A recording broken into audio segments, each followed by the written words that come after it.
Então, vamos começar o livro de Jó.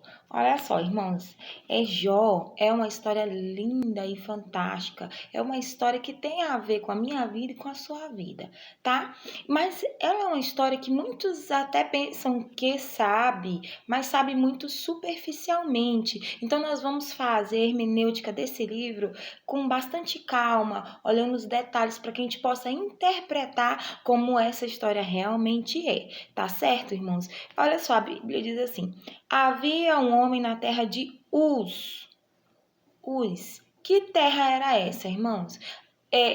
Na Bíblia tem várias terras com esse nome de Uz, tá? Inclusive, ó, a gente vê que Abraão morava em Uz dos caldeus, vocês lembram disso? Só que essa terra de Uz era uma terra árida, era uma terra seca. Nós vimos aqui que o Jó, ele era próspero, tinha plantações, então não podia ser nessa terra, tá bom?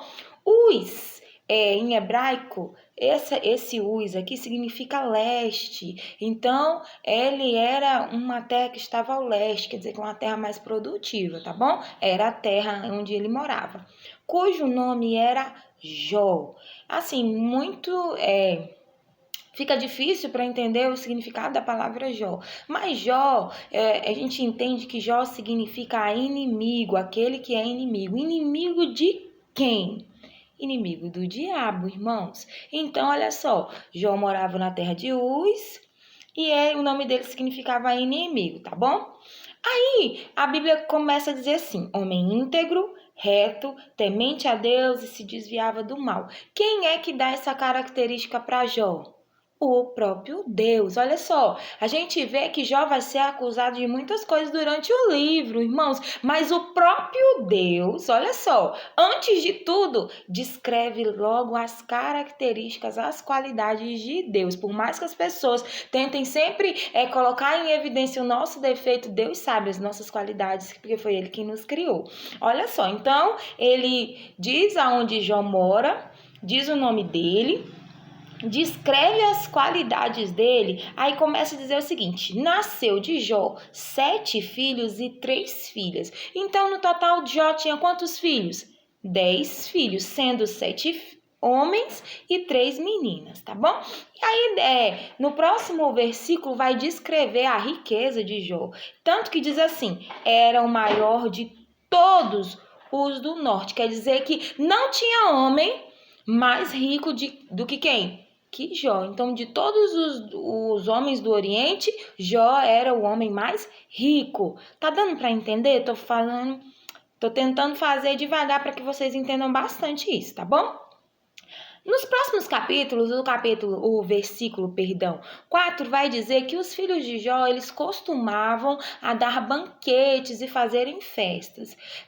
Os 10 filhos? Não, irmãos. A Bíblia diz, seus filhos. Então, era somente os homens que davam banquetes e convidavam as meninas para irem. Mas eles tinham um período em que eles faziam festas, banquetes, e um fazia na casa de um, aí terminava fazendo na casa do outro, e eles viviam festejando.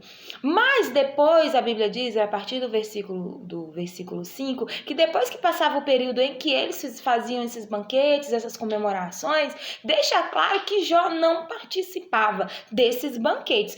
Mas o que Jó faz? Depois que eles acabam de festejar, o que acontece? Jó chamava todos os seus filhos, santificava eles, aí levantava de madrugada e oferecia holocausto segundo o número dos seus filhos. Então, olha só, tá óbvio que Jó, ele é bem antigo esse livro, porque ainda é o costume do chefe de família oferecer holocausto, que depois da lei de Moisés, essa prática ficou banida, que somente os sacerdotes podiam fazer. Mas aqui, então, como Jó foi o primeiro livro da Bíblia, ele, então, bem antigo, ele que oferecia holocausto para quê? Para que Deus perdoasse os pecados dos filhos dele. Mas quem disse que os filhos deles pecaram, irmãos? Olha só, diz assim, porque ele dizia, talvez tenham pecado os meus filhos e blasfemado contra Deus no seu coração.